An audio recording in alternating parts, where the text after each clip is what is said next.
Hey guys, magandang hapon sa lahat. Yan, magugulay na naman tayo guys, oh.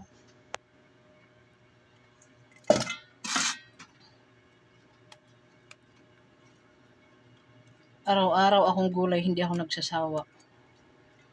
Dahil guys, hindi talaga ako kumakain kasi ng mga karning baboy, paulit-ulit ko lang itong sinabi sa aking vlog. Hindi kasi ako mahilig kumain ng karning baboy, kahit anong karni. Basta yung sa akin lang guys, ang pinakalabing importante sa lahat, gulay. Hindi ako nagsasawa sa gulay guys. Yan, kaya buti na lang may maliit akong garden, may tanim ako. Kaya anytime na gusto kong magulay, gaya lang ng malunggay, alokbati, talbos ng kamote, may kangkong ako.